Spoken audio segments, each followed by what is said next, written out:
Hey guys, welcome back to my channel. If you're new here, my name is Angelisa, and on this channel we read, discuss, and obsess over books together. And today we're going to be doing my July wrap-up and August TBR. This is the last month of the summer, at least in Canada where I'm from. September's still hot, but I work at a university and September is when school starts, so it kind of feels like summer ends at the end of August, which is also my birthday at the end of August. Anyway, that was super off topic. But today we're going to be doing a wrap-up and TBR. I will start off with my July wrap-up, and as always, I always start with storygraph statistics. So without further ado, so compared to the last few months, the month of July, I did have a good reading month in terms of quantity. I managed to read 11 books for a total of 4,191 pages. My average time to finish was 9 days. So I think that's because some of these books I had started in like June. So yeah, that's why my average is a little bit higher than usual. For moods, most of the books I read were emotional, followed by lighthearted, and then funny, and then dark, and then sad, mysterious, hopeful, adventurous, and then tense, and then relaxing. Every single book was fiction. For genres, I read 6 romance, 4 contemporary, 3 historical, 3 fantasy, 2 young adult, 1 LGBTQ, 1 thriller, and 1 literary. My average star rating this month was 4.2 stars. Like 10 of the books out of 11 I rated over 4 stars. So I think I had a pretty good reading month in terms of quality as well. And that brings us to the books that I read this month, so I'm just gonna start off right from the beginning. So first, I started the month off with I think this is the 3rd Bridgeton book, Romancing Mr. Bridgerton. This is Penelope. Nope, this is the 4th Bridgerton book, the 3rd Bridgerton season, sorry. This is Penelope and Colin's story. So I rated this 4.25 stars. I thought it was really cute. I love the writing, obviously. It was similar to the season, but a little bit different, and I just felt like the season, like compared to the book, was not that great. Like we had an amazing love confession in this, and yeah, I just really liked this book. I thought it was really cute, and yeah, so I would recommend continuing the series. This one is after the Sophia and Benedict story, and that one wasn't my favorite, so if it wasn't your favorite either and you're contemplating whether or not you should continue, I think you should. After that, I ended up audiobooking Queen Charlotte. This was actually so cute. I loved this so much. I rated this 4.5 stars. So Queen Charlotte was one of my like favorite Bridgerton series. I know that it's kind of like a separate show, but then when I read the book, I loved it so much. It is basically exactly like the show, to be honest. Obviously things are described rather than seeing it, but in terms of dialogue, a lot of it is the same, and just that whole love confession and the scenes that you hear on TikTok and that we know and love are in the book, and it was so much fun to listen to it again. I think what made it even better for me was that the narrator, or like the audiobook reader in this, the voice was so similar to Queen Charlotte in the show. So it really just brought it to life for me. After that, I moved on to Stoneblind by Natalie Haynes. This I rated 4 stars. So this was a Medusa retelling, kind of the story of how she came to be Medusa and why everybody started these stories about her and how she came to be known to be like evil. I thought it was a very powerful retelling, and I really did like it. I rated it 4 stars ultimately because it does jump around a lot with different POVs and locations, so sometimes it becomes a little bit A, confusing, and B, like it doesn't have a proper, how do I explain? Do you know how like other books where each chapter kind of flows into the next, whereas this one is like you're kind of jumping around. It does go chronologically, and at the end everything makes sense, obviously, because you know it's chronological, but I just feel like the flow wasn't what I was expecting. I don't know how to explain that properly, to be honest. But still a great book, and ultimately I think a story that if you don't know the story of Medusa and you only know her as like the evil person that like Percy Jackson encountered or whatever, you should probably read this book. After that, I read Then She Was Gone by Lisa Jewell. I rated this 4.5 stars. I really liked this actually. This was definitely one of my favorite Lisa Jewell books now to date. I thought the story was really interesting. I don't remember if it had a twist per se, but just the way that it was written, it was very entertaining. And towards the end, I ultimately was just like, this is so Lisa Jewell. Like, it's such a Lisa Jewell book, the way that everything was written. Definitely loved it. I would definitely recommend, and I'm gonna keep on reading other Lisa Jewell books for sure. Next, I read Family of Liars by E. Lockhart. This is a prequel, I believe, to The We Were Liars by E. Lockhart. So I ended up rating this 2 stars. It just like, honestly, it felt like a whole lot of like nothing happened in this book. I don't know if this book was really necessary. I don't know. It just, We Were Liars had such an interesting concept to it, and like this was more basically like one of the mothers. Oh no, wait, I can't even explain it because then it's a spoiler for We Were Liars. Okay, I'm not gonna explain what this is, but basically, without saying the beginning part, it's just about the parents in We Were Liars and some stuff that went on when they were teenagers. And like it kind of explains a lot of like the animosity and like family relationships between them. So it was interesting, but I wasn't like thrilled by any means, nor did it feel that like mysterious. Like it was very predictable, and yeah, I don't know, 2 stars. So after that, I read Hook, Line, and Sinker by Tessa Bailey. This is the second book to the Ballinger Sisters series, or standalones. The first one is called It Happened One Summer, and I rated this one 4.75 stars. I really, really loved this one. I thought that the way that the main characters connected over music, and just like, I guess, how much growth they brought out in each other, and like they became each other's comfort, was just really, really sweet. I think I knocked off 0.25 stars because the male main character was really frustrating me, but I had to kind of understand that it was from his own, I don't want to use the word trauma because like I don't think that he was traumatized, but like his own kind of past and things that he had to get through. So yeah, definitely love this one. I rated it higher than It Happened One Summer, but I still loved It Happened One Summer. So if you're thinking about picking up the second book, definitely do. Next, I read Heartless by Elsie Silver.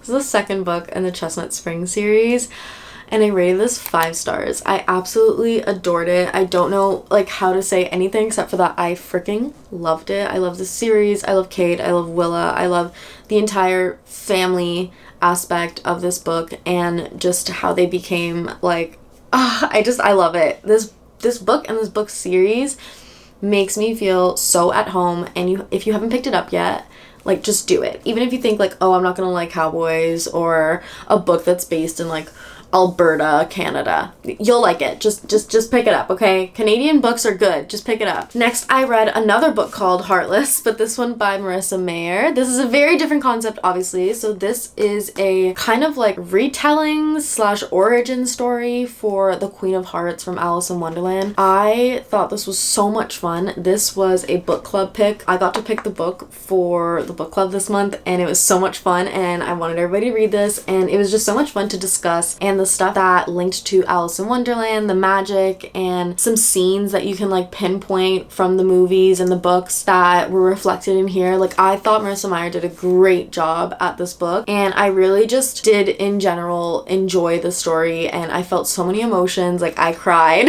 and yeah, it was kind of hard to get through the last few chapters. I don't know if I mentioned my rating, but I rated it 4.5 stars. The one thing that I will say is that I knocked off 0.5 stars because I felt like the pacing was a little bit off. So the first, like, how many pages is this?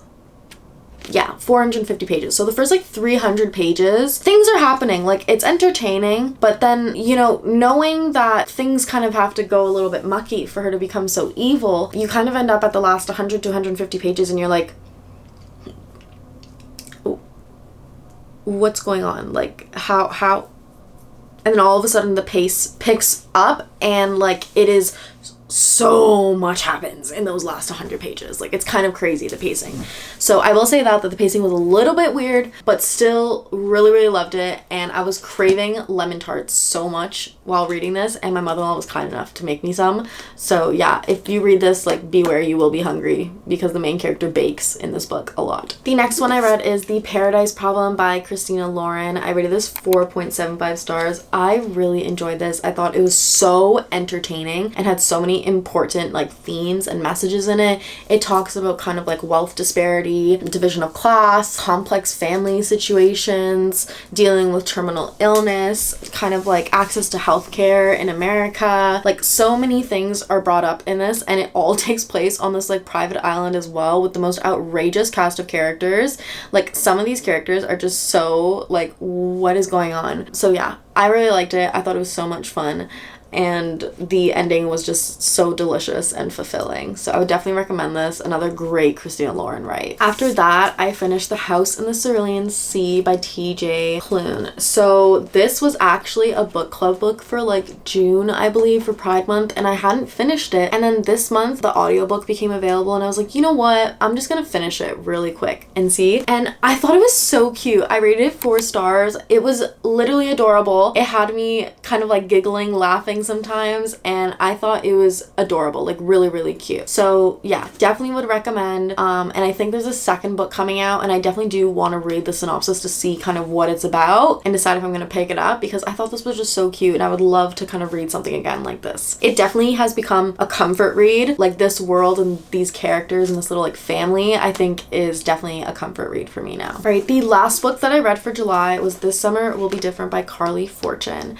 I rated this one 4 stars as well. I really, really liked this book. I thought that the writing was really fun, very casual, great description of scenery. I think Carley Fortune does a great job at describing scenery. This is based in PEI, Canada, which is a beautiful island off of the east coast of Canada, and I've never been, but this literally made me want to go so bad. And I love the main male character, love the female main character. I thought she was so great, and I did find that the ending was a little bit slow and felt like it dragged on a bit, but part of it was also like necessary. I just feel like it could have been paced a little bit differently. I know I'm talking a lot about pacing in this video for some reason, but I feel like it does matter. Like when you're reading a book, if you're literally sitting there and you feel like it's dragging on, whereas earlier in the book you felt like it was going by so quickly or something like that, it really does like change how you feel about a book. So that is one thing, but overall I did love the ending. I loved the characters. I loved the messages that kind of came through. I did feel like there wasn't really a third act breakup or a third act conflict. It was more, I think Carley was trying to do like more of like a conflict with self, which is something new that I think romance authors have been trying to do. I think everybody's kind of getting tired of the kind of third act breakup books,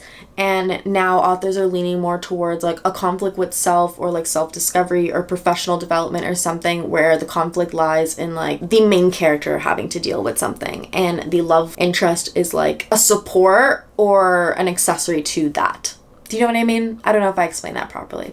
But anyway, that was my thoughts on This Summer Will Be Different. I would still recommend it. Definitely a redeeming book compared to the first two with those just terrible tropes, if you'll call them.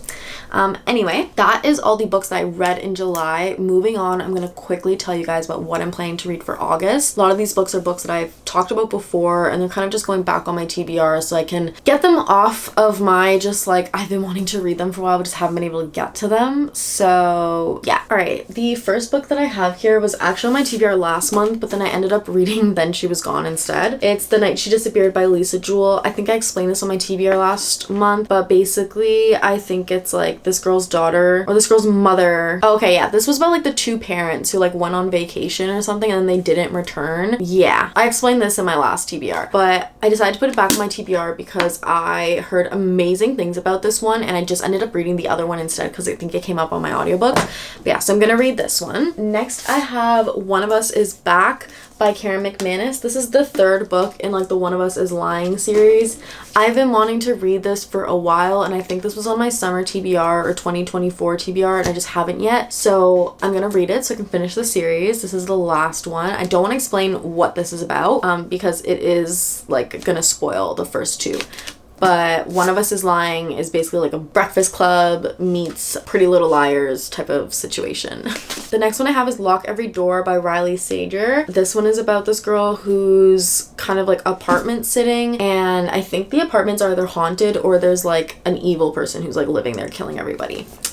So really excited for this one. My mother-in-law said it was really great, and I just love Riley Sager books in general. I think his writing is really, really good, and this is on like my backlist for him, as you'll call it. So yeah, excited for this one. Guys, I'm going really quickly because I also realized that this video has already been kind of long, and I just don't have much to say about these books. Next, I have Daisy Hates. I feel like this is self-explanatory. I read Magnolia Parks and absolutely loved it, and I've been wanting to move on to Daisy Hates for a bit. I think I tried to start it a few months ago and then I just couldn't, so we're gonna try to start it in August and see how it goes. Next, I have Powerless by Elsie Silver. This is the third book in the Chestnut Springs series. I literally just want to keep on going with this series, so I feel like every month I'm just going to put one of the books on my TBR, and because I love this series so much, it's like almost guaranteed that I get to it. So yeah, almost like a guaranteed I will read this. Next, I have Addicted for Now by Krista and Becca Ritchie. This is the third book in the Addicted series. I read Ricochet a month or two ago and really, really liked it, so I want to continue the series and not let it kind of like fizzle out and forget the whole plot. So I thought I'd put this one back on. I'm not gonna read the synopsis or what it's about because I feel like it'll spoil the series, but basically the series is about these two people. One is addicted to sex and the other is addicted to alcohol, and they are trying to kind of help each other with their addictions, and they are best friends. Next, I have Betting on You by Lynn Painter. Again, Lynn Painter, love her books. Just another, I think, YA book of hers I've been wanting to pick up. I think it's like the same kind of theme as the other one, better than the movies, but I feel like these two characters are in that book, Charlie and Bailey. I don't remember because I read it so long ago, but I feel like they were in the other book. I believe it's about these two who, like, they don't really like each other at first, and then they end up being co-workers, and then, like, it's, you know, typical YA stuff. One is convinced that boys and girls can't be friends, and the other one wants to prove them wrong, and he obviously starts to develop feelings for her, and he's like deflecting his crush, and he's scared that she's gonna find out. And then I think there's fake dating in this and stuff, so it's a whole kind of like big thing. Like, I feel like this whole synopsis just gave me the entire plot.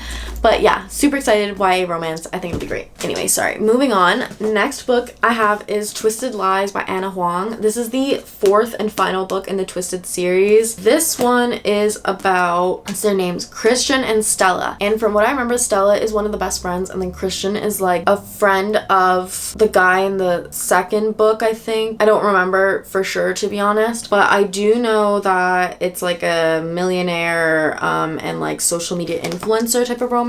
And this is the last one. I really liked the first three, so I'm excited for this one. And I also just like want to read her new series too, the Kings of Sin series. So the next one I have is Powerless by Lauren Roberts. This has been on my TBR for literally ever, and Reckless came out, so I need to read this. I'm not even gonna explain much more because I feel like I've talked about it a million times on this channel, because it just keeps on going on my TBR over and over and over again. But yeah, Powerless, so I can read Powerful, and then Reckless. I'm so excited for these books. Like, I've heard so many good things, I just haven't had the time or the patience to get to them. I feel like every time I want to start it, I'm scared. Next, we have three books that honestly, they're all just kind of like fantasy books I'm in the middle of / in the middle of this series, and they've been on my TBR for, it feels like, all year. That is the Harry Potter, the second book. I'm like, I don't even know where in it. I think I'm like a third through it or something.